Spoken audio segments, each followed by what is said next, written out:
संग्रहालय संत सद्गुरु महाराज की असीम अनुकंपा से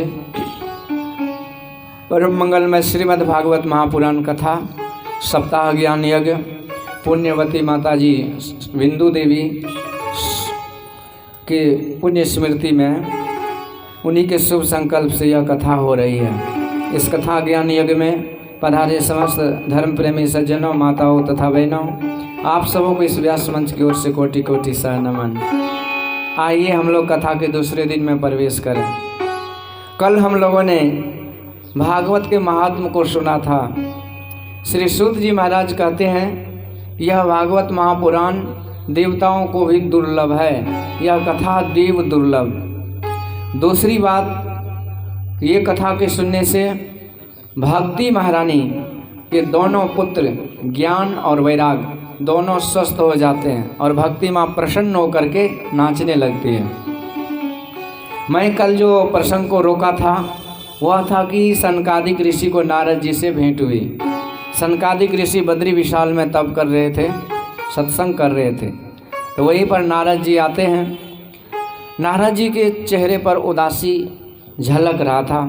सनकादिक ऋषि पूछते, महाराज नोचितम वद कारणम, आप तो ऐसे दिख रहे हैं जैसे कि धनवान व्यक्ति का धन लूट गया हो, पर संतों के पास जो धन होता है उसकी लूट नहीं होती है, और वो है प्रभु नाम का धन। खर्चे न होवे कोई चोर न लेवे, दिन दिन बढ़त सवायो पायो, जी मैंने राम रतन धन पायो। ऐसा धन है संतों के पास, हमारो धन राधा श्री राधा श्री राधा, प्रभु नाम का धन है। तो आखिर आपके उदासी का कारण क्या है? जब दुनिया के लोग उदास होते हैं तो संतों के शरण में जाते हैं, क्योंकि संत महापुरुष ही ऐसे हैं जो प्राणी के पाप ताप को संताप को समाप्त करने के लिए आते हैं। शीतल चंदन चंद्रमा तैसे शीतल संत, तैसे शीतल संत जगत की ताप बुझावे। चंद्रमा और चंदन के तरह संत महापुरुष शीतल होते हैं। सब जो त्रैताप से तपे जीवों को वहाँ पर ही शांति मिलती है। संत लोग सदगुरु जो होते हैं, सदगुरु सुख के सागर, शुभ गुण आगर, ज्ञान उजागर है। सुख के सागर हैं, सागर समुद्र है, मतलब समुद्र में पानी की कोई कमी नहीं होती। इसी तरह संत महापुरुषों के चरण में कोई सुख की कमी नहीं, सुख के सागर हैं। तो आप तो संत हैं, फिर आप क्यों दुखी हैं? तो नारद जी कहते, क्या बतलाऊं हे ऋषिवर, मैं इस मृतलोक पर आया था सत्संग के लालच में। संत महापुरुष भी लालची होते, पर उसे सत्संग का लोभ होता है, सत्संग का ही लालच होता है, और ये लालच उसे परमात्मा से मिला देते हैं। कोई किसी धन का लालच, कोई पद का लालची, पर संत महापुरुष प्रभु नाम के भक्ति के लालची होते हैं। तो मैं इसी लालच में इस मृतलोक में आया सत्संग के लिए। पर मृतलोक में जब आया तो भारतवर्ष भक्ति प्रधान देश है, मैं भारतवर्ष में भ्रमण करना चालू किया। तो भारतवर्ष में जहाँ हमें भक्ति का दर्शन करना चाहिए था, तो वहाँ मैं पाखंड का दर्शन किया। पाखंड निरता संता, मैंने हर जगह पाखंड को ज़्यादा देखा, भक्ति के नाम पर भक्ति को कम देखा। यानी भक्ति भजन सत्संग कम और बाहरी आडंबर ज़्यादा दिखाई दिए। फिर मैं सोचा घर परिवार घर गृहस्थी के यहाँ जाऊँ, तो वहाँ भी मैं देखा तरुणी प्रभुतागे, श्याल को बुद्धिदायका, कन्या च विक्रयितेना, दंपतीनाम च कलकला। घर परिवार में भी कोई शांति से नहीं है। तरुणी प्रभुतागे है, श्याल को बुद्धिदायका। घर परिवार में झगड़े होते, भाई भाई में घर वाली की बात मानी जाती है और भाई को दुश्मन माना जाता है। इस तरह से बात होती है। घर वाली तो ठीक है, पर घर वाली भी अपने भाई को बुला लेते हैं सजेशन लेने के लिए। अब भाई जब शकुनी मामा पकड़ा गए तो पूरे घर को सत्यानाश कर देते हैं। फिर बेटियों की खरीद बिक्री होती है, बेटों की। जो बेटे वाले हैं पढ़ा लिखा लेते हैं, तो जितना बचपन से नर्सरी से लेकर के ग्रेजुएशन तक की पढ़ाई, जॉब मिलने तक की जितनी खर्चा बर्चा, उसका 10 गुना शुद्ध ब्याज जोड़ करके जब मिलता है दहेज में, तब वो विवाह करते हैं। तो खरीद बिक्री, लड़ाई झगड़ा हर घर की हाल है। तो इसलिए मैं व्याकुल होकर के घबरा गया कि आखिर के इस धराधाम पर लगता है कि अब घोर कलयुग का आगमन हो गया। फिर मुझे याद आई श्री धाम वृंदावन की। कि जहाँ पर हमारे प्रभु अवतार लिए थे, मधुर मधुर लीला प्रसंग अपने ब्रजवासियों के लिए प्रस्तुत किए थे, वो परम पावन धाम अत्यंत ही पवित्र होगा। वो स्थान पर मुझे जरूर सत्संग भजन मिलने का सौभाग्य मिलेगा, सत्संग भजन सुनने का। तो इसी ख्याल में मैं वृंदावन में यमुना किनारे भ्रमण करने लगा। पर जैसे मैं आगे बढ़ा तो एक आश्चर्य मुझे वहाँ भी दिखाई दिया। तत्राश्चर्यं मया दृष्टं श्रूयतां तन्मुनीश्वर, एका तो तरुणी तत्र निसन्ना खिन्नमानसा। वहाँ की आश्चर्य मैं बता नहीं सकता महाराज। एक देवी महारानी थी जो दिखने में परम दिव्य थी, दिव्य प्रभा, परी जैसी, गंधर्वियाँ जैसी, अप्सराएं जैसी सुंदरी थी। सुंदरता संपूर्ण अंग से दिखता था। ऐसी दिव्य देवी जो देखने में अद्भुत, परंतु जितनी ही सुंदर थी उतना ही दुखी थी। सुंदरता पर मुस्कान शोभता है, पर ये देवी महारानी तो रो रही थी। और अन्य जो उनकी देवियां दासियां थी वो सब के सब चारों तरफ से उसके आंसू को पोंछते हुए सब दुखित मन से वह उनको घेरी हुई थी। मुझे लगा कि देवी कोई साधारण देवी तो हो नहीं सकती, पर बेचारी इतनी दुखी क्यों है, इसके दुख का कारण पता करना चाहिए। तो मैं वहाँ पर गया नज़दीक में और पूछा, देवी जी आप कौन हो, क्यों रो रही हो? तो देवी ने उसी समय परिचय दिया। कहते हैं नारद जी मेरे दुख का क्या बताऊं, आप तो जानते हैं कि माताओं का जो प्राण है अपने संतान में बसा रहता है। मेरा ये दोनों बेटा है जो अस्वस्थ हैं, मूर्छित अवस्था में हैं, और इन्हीं के कारण हम देखिए इतनी दुखी हैं कि हम रो रही हूँ बहुत समय से। पर आप जैसे संत आ गए हैं तो अब लगता है कि मेरे दुख का अंत होने वाला है। तो कृपा करके मुझे बतलाइए कि मेरे बच्चे ये ज्ञान वैराग कैसे स्वस्थ होंगे। आप तो ज्ञानी हैं, संत हैं। भो साधो क्षणं तिष्ठ मच्चिन्तामपि नाशय, दर्शनं तव लोकस्य सर्वथा गहरम्। हे नारद जी आप मेरे चिंता को दूर कीजिए। तो नारद जी कहते हैं देवी मैं तो कहीं और जा रहा था, पर यदि तुम इतनी दुखड़ा सुना रही हो, यदि तुम इतनी दुखड़ा सुना रही हो तो मैं ज़रूर तुम्हारे लिए कुछ करूँगा। उसी समय देवर्षि नारद जी ने वेद का पाठ, उपनिषद का पाठ, गीता का पाठ, वेद पुराणों का पाठ, गीता पाठ है मोह बारंबार गीता का पाठ सुनाते हैं। ये शास्त्र पुराणों की जब ध्वनि हुई, उच्चारण हुआ पवित्र मंत्रों का, तो उसी समय वो ज्ञान वैराग जग गए। नारद जी को लगा कि चलो कुछ तो हुआ, पर जैसे ध्वनि बंद हुई वो दोनों मूर्छित हो गए। अब नारद जी घबरा गए कि क्या हो रहा है। बार बार पाठ करते तो होश, अब पाठ बंद तो बेहोश। अब नारद जी चकरा गए कि मेरी दवाई कभी फेल नहीं होता है, हम जिसको भी दिए हैं वो काम किया है, पर ये कौन सा जटिल रोग है जो मेरे क्या हुआ, रहने दीजिए मत जलाए, रहने दीजिए, बंद रहने दीजिए। यह कौन सा जटिल रोग है जो ठीक नहीं हो रहा है।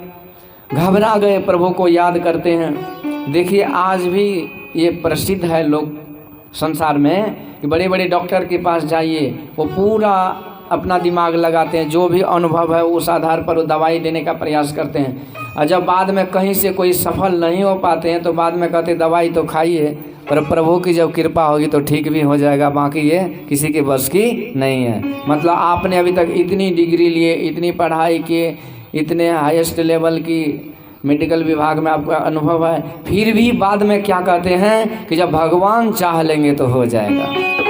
यानी ईश्वर ही अंततो गत्वा सबके रक्षक हो जाते हैं।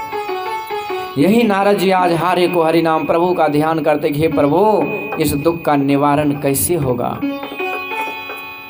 उसी समय आकाशवाणी हुई कि हे नारद जी आप सत्कर्म कीजिए, यही सत्कर्म जो आपको संत लोग बतलाएंगे इसका मर्म, और इसी से ज्ञान वैराग जगेगा। नारद जी वैसे भ्रमित हो गए, क्योंकि नारद जी ठहरे संत और सब दिन तो सत्कर्म ही करते हैं, संत महापुरुषों का, गुरु महाराज का आदेश है कि सत व्रत में बरतो, सत को पकड़ो, झूठ को छोड़ो, क्योंकि सत की नैया कभी डूबती नहीं है। सत पर रहो, सत धर्म पर रहो। और संत महापुरुष सत्य के संग रहते हैं, उसी का नाम सत्संग है। और सबको कहते भी कि प्रथम भक्ति संतन कर संगा, सत्य का संग करो, सत्संग करो। तो नारद जी को लगा जब हम सत्संग कर ही रहे हैं तो यही तो सत्संग करना, सत्कर्म करना हुआ। तो फिर जब मैं सत्कर्म कर ही रहा हूँ तो आकाशवाणी कौन सी सत्कर्म की हो गई। अब ये भी नहीं बतलाए कि कौन इसका मर्म बतलाएंगे, सीधे कहते कि कोई बताएंगे। अब नारद जी भ्रमित हो गए। फिर भी भक्ति माँ को कहते, देवी आप श्री कृष्ण चरणाम भोज स्मर दुखम गमिष्यति, आप प्रभु का स्मरण करो, दुख तो जरूर जाएगा, बाकी मैं भी प्रयास करता हूँ। और नारद जी चल पड़े पता लगाने कि ये सत्कर्म क्या है। तो नारद जी जगह जगह जाते हैं, सबसे पूछते हैं, महाराज बोलो सत्कर्म क्या है। अच्छा बोलिए, जो बड़े बाबा हैं, बड़े संत महात्मा हैं, अब ऊंचे दर्जे के संत महात्मा हैं, वो किसी से पूछे कि मानस जप क्या है तो आपको चक्कर खाएगा दिमाग की नहीं। इतने बड़े ज्ञानी ध्यानी हैं, बड़े बड़े साधना की बात बताते, इसको आज तक ये भी पता नहीं कि मानस जप क्या है। तो यही हाल नारद जी के साथ। अब नारद जी जिनसे भी पूछते सत्कर्म क्या, तो वो लज्जित हो जाते, अथवा वो मौन व्रत ले लेते हैं, या अथवा कुछ बोलते ही नहीं हैं। नारद जी को और आश्चर्य होता है कि ये कौन सी बात हो गई जो कोई बता भी नहीं पा रहे। चारों तरफ भ्रमण किया, कहीं जब शांति नहीं मिली तो नारद जी को लगा कि शायद मेरा समाधान बद्री धाम में हो सकता है, क्योंकि बद्री विशाल में कहा जाता है कि साक्षात भगवान नर नारायण विराजते हैं और अभी भी तपस्या करते हैं। शायद मुझे वहाँ समाधान मिल जाए। ये हमारे तीर्थ जो है, ये इसको देव भूमि कहा गया है, ये देवताओं की भूमि है। बड़े बड़े तपस्वी, बड़े बड़े योगी, बड़े बड़े देवतागण वहाँ निवास करते, आशीर्वाद देते हैं। ये बड़ा पवित्र भूमि उत्तराखंड को माना गया है। देव भूमि है, देव भाषा है, देव भाषा संस्कृत, और देव भूमि उधर हिमालय को कहा गया है।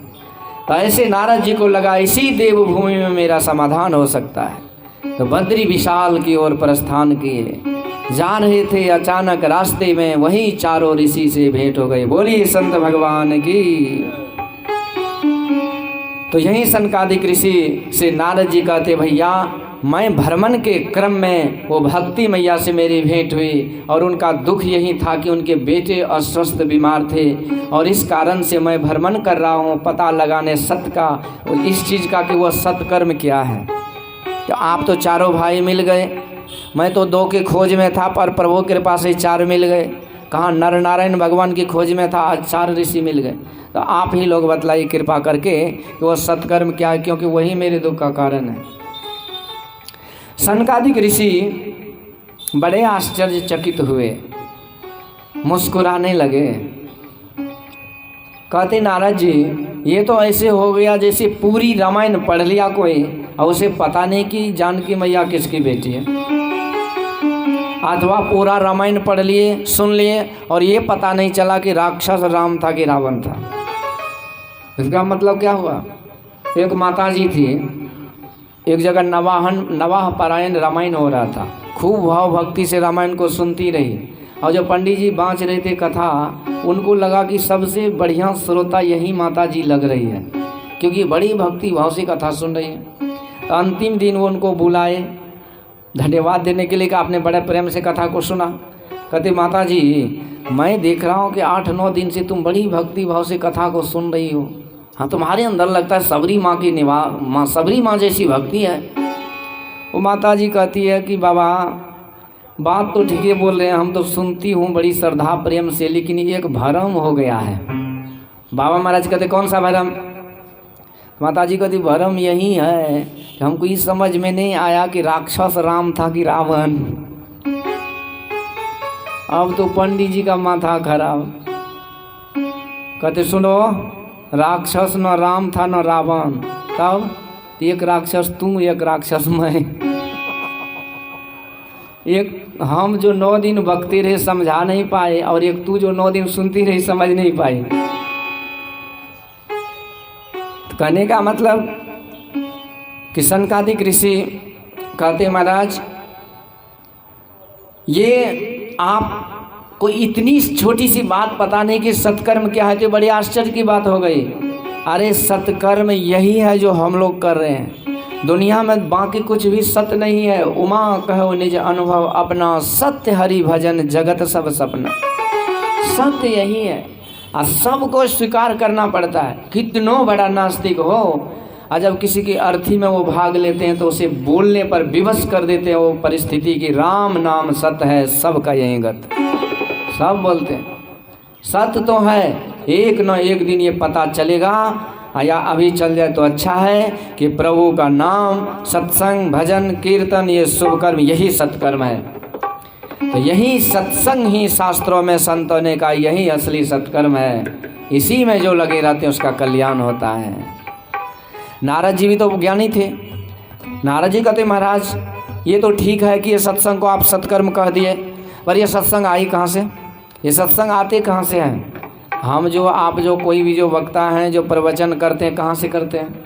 सबसे पहले वेद को पढ़ते हैं, फिर उपनिषद को पढ़ते हैं, इसको वेदांत कहते हैं। इसके बाद महाभारत जो 5वां वेद है उसको पढ़ते हैं। इसके बाद आप रामायण पढ़िए, भगवत गीता पढ़िए और सारे संत वाणियों को पढ़िए। सारे ज्ञान उपदेश कहते हैं न, बट तर कर हरि कथा प्रसंगा। बट वृक्ष क्या है? तो विशाल जो तो शास्त्र पुराण और संतों की वार्ता है, यही तो विशाल बट वृक्ष है ना।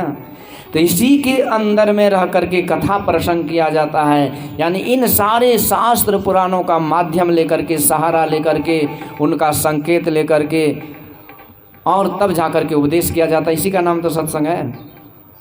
तो महाराज ये सारे सत्संग की वार्ता तो शास्त्र पुराणों से निकली हुई है। यदि मैंने शास्त्र पुराण ही सुना दिया तो सत्संग सुनाना बाकी रह गया।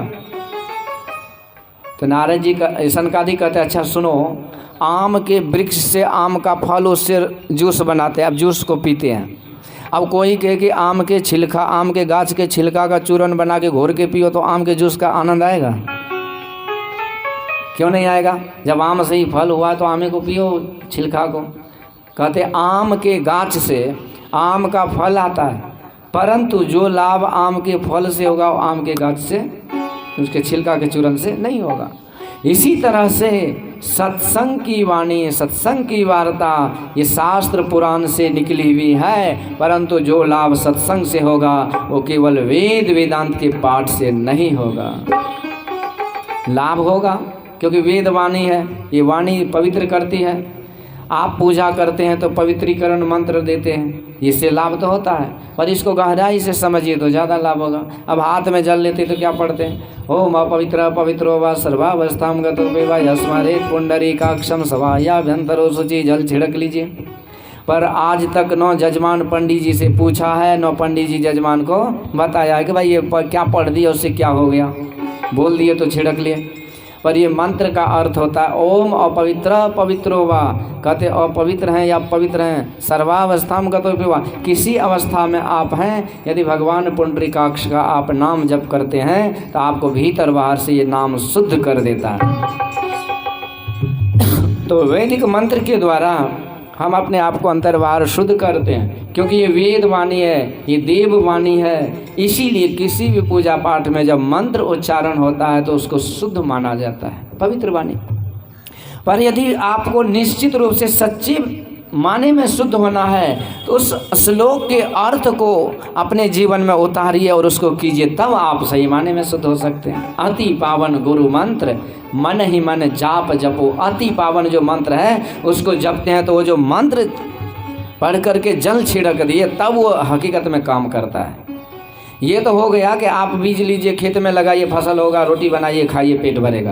ये तो हम बोल दिए, आपका पेट थोड़ी भरेगा। आप उसको पढ़िए भी, उसको समझिए भी, उसको करिए भी, तो दोनों चीज़ जरूरी है, तब जा कर के वो पूरा काम करता है। तो वेद शास्त्र की वार्ता, ये पाठ पारायण से कुछ तो लाभ जरूर होता है, पर यदि पूरा लाभ चाहिए महाराज तो उसी वेद पुराण शास्त्र से निकली हुई बृहत वार्ता, संतों के मुखारविंद से निकली हुई वाणी, ये सत्संग, ये संत वाणी, ये सत्संग, यही सत्कर्म है, इसी से कल्याण होता है।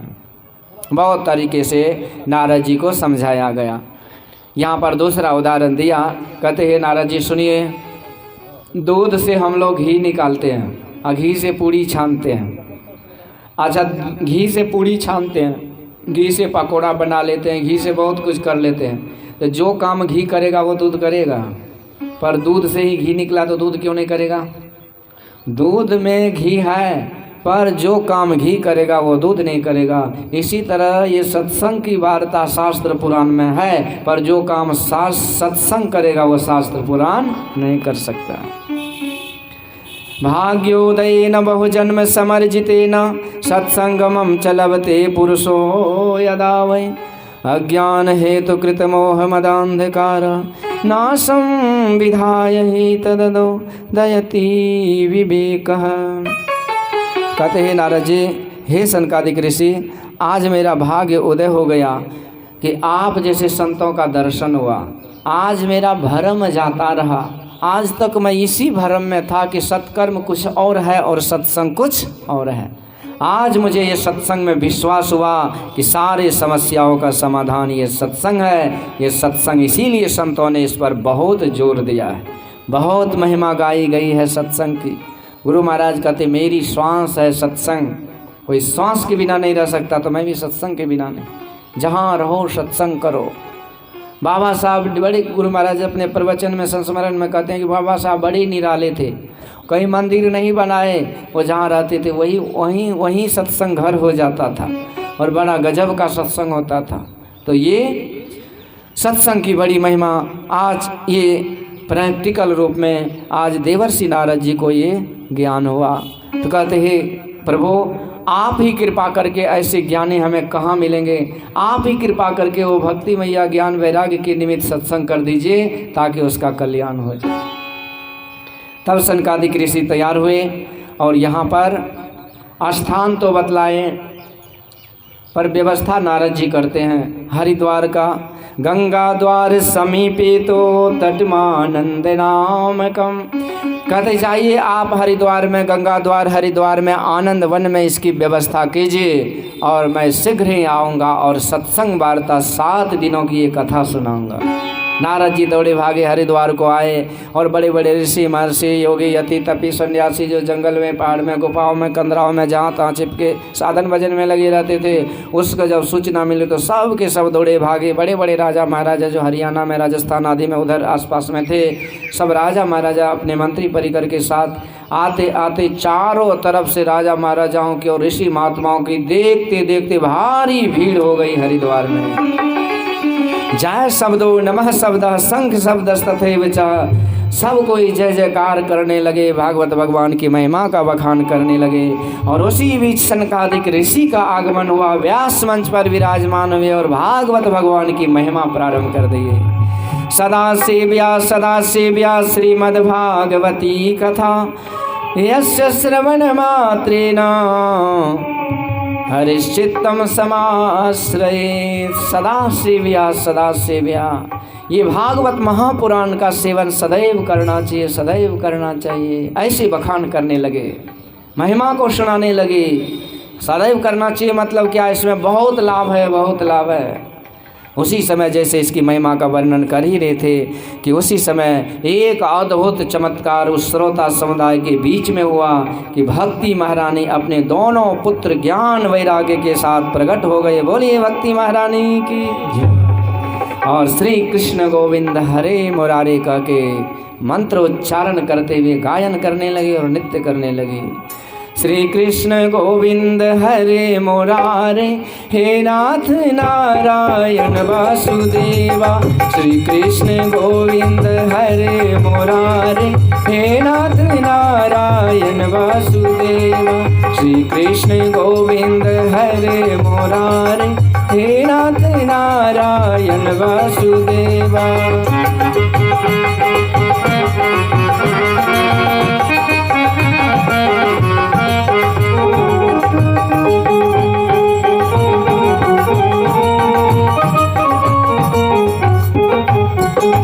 हे नाथ नारायण वासुदेवा, हे नाथ नारायण वासुदेवा।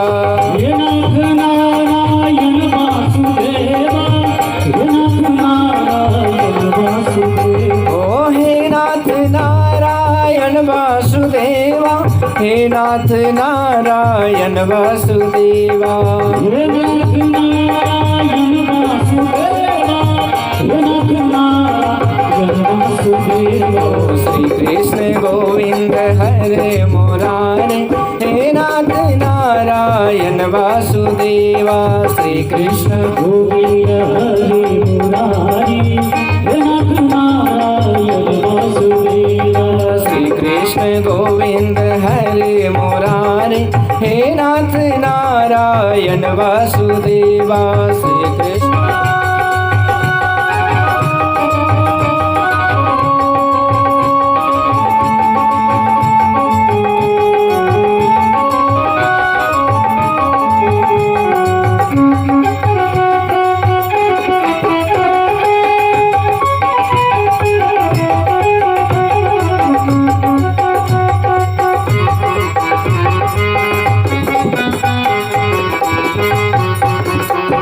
कृष्ण गोविंद हरे मुरारे, हे नाथ नारायण वासुदेवा। श्री कृष्ण गोविंद हरे मुरारी, हे नाथ नारायण वासुदेवा। हे नाथ नारायण वासुदेवा, हे नाथ नारायण वासुदेवा। हे नाथ नारायण वासुदेवा, हे नाथ नारायण वासुदेवा। श्री कृष्ण गोविंद हरे मुरारे, हे नाथ नारायण वासुदेवा। श्री कृष्ण गोविंद हरे मुरारी, हे नाथ नारायण वासुदेवा। श्री कृष्ण गोविंद हरे मुरारे, हे नाथ नारायण वासुदेवा। श्री कृष्ण गोविंद हरे मुरारी, हे नाथ नारायण वासुदेवा। हे नाथ नारायण वासुदेवा, हे नाथ नारायण वासुदेवा। हे नाथ नारायण वासुदेवा, हे नाथ नारायण वासुदेवा। श्री कृष्ण गोविंद हरे मुरारे, हे नाथ नारायण वासुदेवा। श्री कृष्ण गोविंद हरे मुरारी, हे नाथ नारायण वासुदेवा। हे नाथ नारायण वासुदेवा, हे नाथ नारायण वासुदेवा। बोलिए लक्ष्मी नारायण भगवान। तो भक्ति महारानी एक तरह से कहिए तो मंत्र का जाप कर रही है। आपको इस भजन में जो भजन भेदी होंगे उसको मंत्र का भी दर्शन हुआ होगा। बीज मंत्र जो होता है उसमें झलकता है। वैसे आपको मैं संकेत में बता रहा हूँ कि महात्मा गांधी जी के समाधि पर हे राम लिखा हुआ था। इसी तरह श्री कृष्ण गोविंद हरे मुरारे, हे नाथ नारायण वासुदेवा। ये मंत्र जाप करने लगी, नाचने लगी भक्ति मैया। शनकादिक ने पूछा, देवी आप कौन हो? तो भक्ति महारानी ने विस्तार से परिचय दिया और कहती, मुझे बतलाइए नारद जी कि मैं कहाँ रहूँ, कहाँ रहूँ। तो निरंतरम वैष्णव मानसानी। सनकादिक कहते हैं, माँ यदि आप प्रसन्न हैं तो निरंतर वैष्णवों के हृदय में, मन मंदिर में आप सदैव वास कीजिए। तब से भक्ति महारानी उन वैष्णवों के हृदय में वास करने लगी। तो जो वैष्णव होते हैं उसके हृदय में भक्ति आती है। जिसके हृदय में भक्ति आती है उसके हृदय में शक्ति आती है, उसके हृदय में भगवान आते हैं। क्योंकि भक्ति महारानी जैसे एक माँ होती है ना, जब बच्चा जन्म लेता है तो उस समय बच्चा स्मार्ट थोड़ी रहता है। बच्चा गंदगी में पड़ा रहता है, उसके शरीर में उसको कोई होश नहीं रहता है। तो उसकी माँ जो है उसको स्नान करती है, नहाती है, धोती है, बार बार गंदा होने के बाद भी उसकी माँ साफ सफाई में लगी रहती है। सबसे बड़ा सफाई अभियान वही है जो करती है। इसके बाद सुंदर काजल लगा करके सुंदर कपड़ा पहना देती है तो बच्चा सुंदर हो जाता है। तो उसके पिताजी जब कहीं से काम धाम करके आते तो बच्चा को उठा के गोद में लेते हैं। पर वही बच्चा यदि गंदा में लिटा रहे तो उसके बाप यदि गोद में भी रखेगा तो नीचे पटक के चला जाता है और डांट देती है उस बच्चे की माँ को, तुम कर क्या रही थी, बच्चा ऐसा क्यों है।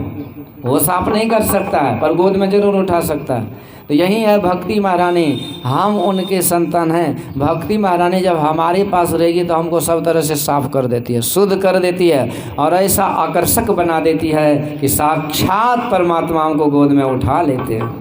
अथवा हम परमात्मा प्राप्ति के अधिकारी हो जाते हैं। ये भक्ति महारानी की विशेषता है। इसीलिए ये भक्ति महारानी जहाँ निवास करती है उसके हृदय को परम पवित्र बना देती है। सकल भुवन मध्य निर्धनास्तेपि धन्य निवसति हृदयेषां श्री हरेर भक्ति रेखा हरिरपि निज लोकम सर्वथा तो विहाय प्रविशति हृदय तेषां भक्ति सूत्रोपनद्ध। कहते सकल भुवन मध्य निर्धनास्तेपि धन्य, जो भूमंडल में सबसे बड़ा धनी निर्धन है और जिसके हृदय में भक्ति है वो भूमंडल में निर्धन होते हुए भी सबसे बड़े धनी है। क्यों कि हरि निवसति हृदय तेषां श्री हरेर भक्ति रेखा। ये भक्ति महारानी जिसके हृदय में निवास करती है वो सबसे बड़े धनी है। क्यों? क्योंकि भक्ति महारानी में वो शक्ति है कि भगवान को खींच करके ले आती है। भगवान को जिसको नचाना हो वो भक्ति को पकड़े, अब भगवान की माया में जिसको नाचना हो माया को पकड़े।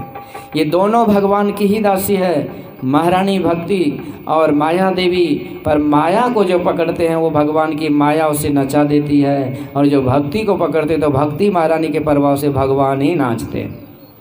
तो आज उस भक्त जिसके हृदय में ये भक्ति निवासती है, विराजती है, तो उसके हृदय को पवित्र कर देती है। तो हरिरपि निज लोकम सर्वथा तो विहाय, भगवान अपने वैकुंठ धाम को छोड़ देते हैं और भक्ति सूत्रोपनद्ध, भक्ति के सूत्र में बंधे बंधे हठात उस भक्त के हृदय में कब्जा जमा लेते हैं। तो ये भक्ति महारानी की विशेषता है। तो यहाँ पर सूत जी महाराज कहते हैं स्वर्गादिक ऋषियों, यही विशेषता है ये भागवत कथा के सुनने की कि भक्ति, ज्ञान, वैराग्य ये तीनों जग जाते हैं। जैसे देखिए आप यहाँ लगभग सब सत्संगी हैं, भारी भीड़ है नहीं जनरल लोगों की, तो इसलिए मैं अंतर भाव में जाता हूँ। ये भक्ति और ज्ञान और वैराग्य तीनों तीन चीज़ नहीं है, मिला जुला करके एक ही चीज़ है। भक्ति गुरु महाराज कहते चलने को कहते हैं। जैसे गंगा मैया की भक्ति कैसे करेंगे? गंगा माँ के पास जाइए, भोला बाबा की भक्ति देवघर जाइए, यहाँ से थोड़ी होगा। मोबाइल से व्हाट्सएप से जल चढ़ा सकते हैं क्या? व्हाट्सएप से जल चढ़ाएंगे तो काम नहीं करेगा, खुद जाना पड़ेगा। कुछ ऐसा काम है जो खुद करना पड़ता है। सब यहाँ जो भी अमीर आदमी अपने अपने एक एक नौकर भेज देते कि जाओ हमारी बदले में कथा सुन लो, जो पुण्य होगा मेरे अकाउंट में डाल देना, होगा? ये नहीं हो सकता, ये खुद आपको आना पड़ेगा। भोजन आपके बारे में बदले में कोई नहीं करता है, आपके बदले में दूसरा सोता है क्या? इसी तरह से भक्ति खुद करना पड़ता है, खुद को चलना पड़ता है भगवान के पास, और इसी चलने का नाम ही भक्ति है। प्रेम के साथ हम जो चलने की यात्रा प्रारंभ करते इसी को भक्ति कहते हैं। अच्छा बोलिए, जब हम चलते हैं तो कहाँ चलते हैं? कोई तो पता आता होना चाहिए कि कहाँ जाना है। तो जहाँ जाना है उसके बारे में जो जान लेते उसी का नाम ज्ञान है। वेद को ज्ञान कहते हैं और ज्ञान को जानना कहते हैं। गुरु महाराज हर चीज़ के लिए कोड वर्ड दिए हैं जो ईजी से ईजी, आसान से आसान समझना है। वेद नाम सुन करके लोग चकित हो जाते हैं, परंतु वेद का अर्थ ही होता है ज्ञान, और ज्ञान का अर्थ ही होता है जानना। वैसे तो ज्ञान योग की बहुत विस्तार से व्याख्या, श्रवण मनन निधिध्यासन अनुभव, 4 तरह के ज्ञान है। योग का भी 8 अंग है कि नहीं? और गुरु महाराज की भाषा में कहते ज्ञान का अर्थ जानना होता है। और जानना भी तो 4 तरह से ही होता है ना, कि एक बार सुन के जाने, समझ के जाने, फिर अनुभव करके जाने। पर समास रूप में ज्ञान का अर्थ जानना होता है। ज्ञान बहुत गहन विषय है, अनुभव ज्ञान, श्रवण मनन ज्ञान। तो यहाँ पर भक्ति हुआ कि हमारी यात्रा परमात्मा तक हो और हम उसे जान जाएं, तो यही हो गया ज्ञान। और वैराग्य क्या हुआ? तो वैराग्य हुआ कि हमको संसार में राग नहीं हो। वैराग्य को समझने के लिए राग को समझना पड़ेगा, अनासक्ति को समझने के लिए आसक्ति को समझना पड़ेगा, सुख को समझने के लिए दुख को समझना पड़ेगा, मीठा को समझने के लिए तीता समझना पड़ता है। तो वैराग्य का उल्टा होता है राग। हमारा राग संसार में, राग मतलब होता है कनेक्शन, अटैचमेंट, लगाव, आसक्ति। तो हमारी आसक्ति संसार में है, ममता संसार में है, परिवार में। हम सब कुछ तो छोड़ सकते, घर परिवार को कहाँ छोड़ेंगे? मुश्किल है। घर परिवार से लगाव है। जिस दिन से जन्म हुआ सबों ने पढ़ाया लिखाया, सब कुछ से सब तरह से समझाया, दिमाग में सॉफ्टवेयर डाल दिया कि यही सब कुछ है, यही तुम्हारा है, सब कुछ है। तो ये सब हमारा राग संसार से हो गया और ये हम झूठे को सच्चे समझने लगे। तो इसलिए संत महापुरुष कहते जब तक आपको यहाँ से वैराग नहीं होगा, यहाँ के अटैचमेंट से डिटैचमेंट नहीं होगा, तब तक प्रभु के तरफ जाएंगे कैसे।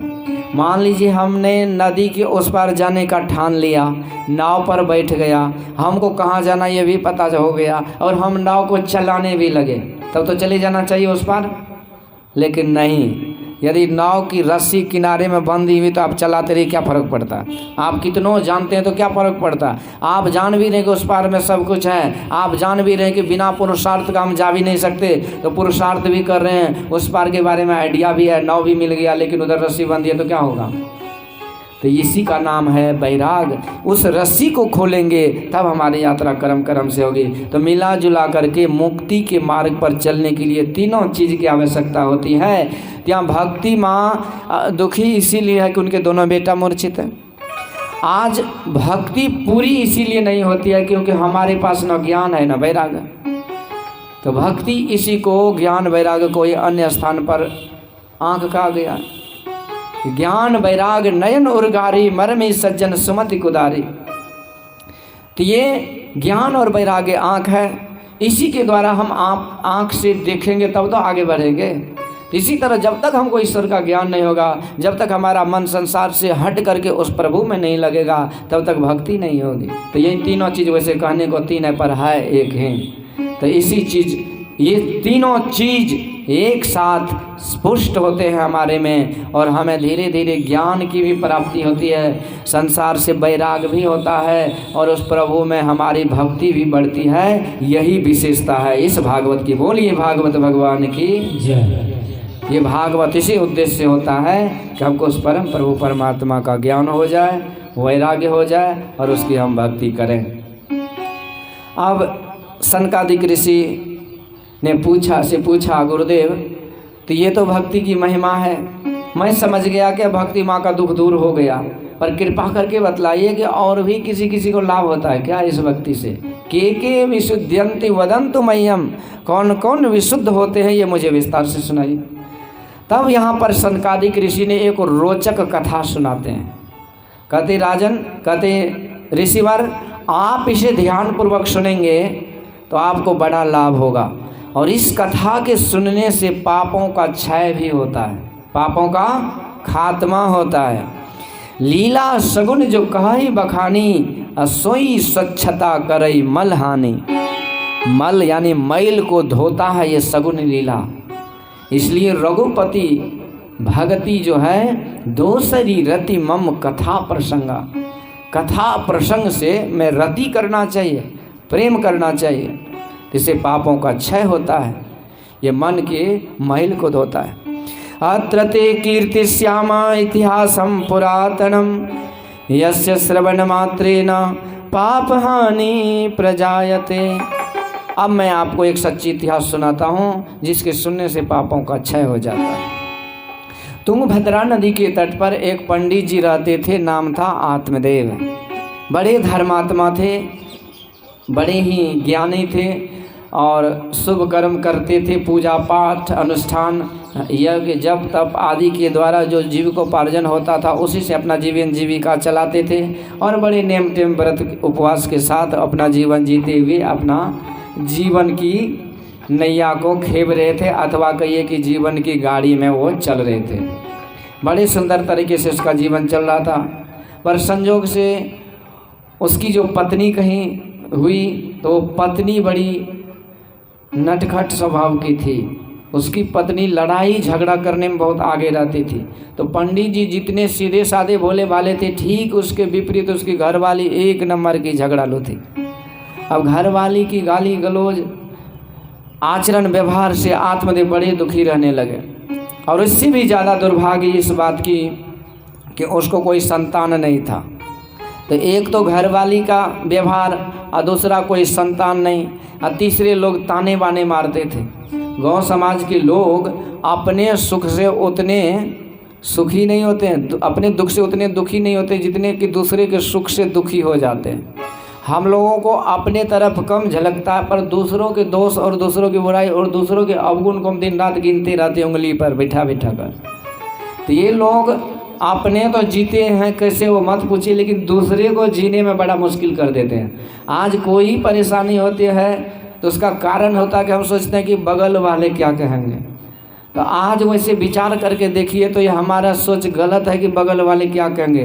बगल वाले कुछ नहीं कहेंगे, किसी को बगल वाले के बारे में सोचने का फुर्सत भी नहीं है। आज अब देखिए शहर बाज़ार में कुपाघाट सब में मैं देखता हूँ कि जितने लोग आते हैं सबके पास मोबाइल होता है और सब सेल्फी लेने में परेशान रहते हैं। तो सब तो अपने में ही परेशान है, दूसरे के बारे में सोचने को किसका फुर्सत है। पर हम लोग इसी दुख से दुखी हो जाते हैं कि बगल वाले क्या सोच रहे हैं, क्या कह रहे हैं। तो आज धुंधली परेशान और अब उल्हाना पे उल्हाना दे रहे अपने पति को कि तुम तो ऐसे अभागे हो कि एक बच्चा भी नहीं मेरे घर में, लोग अगल बगल वाले ताने बाने मारते हैं, ये जीना कोई जीना है। तो जब भी आत्मदेव कैसे पूजा पाठ करके आते हैं तो ये घर वाली अलग से वेद मंत्र उसको सुनाने लगती है। अब पंडित जी इतने दुखी कि जीवन ही उसको भार लगने लगा। तो जीवन हकीकत में है तो बड़ा अनमोल। संत महापुरुष कहते बड़े भाग मानुष तन पावा, ऐसा शरीर भी कोई नहीं है। पर यही यदि ज्ञान का अभाव है तो भारो विवेकिना शास्त्रम भारो ज्ञानम चरागिना।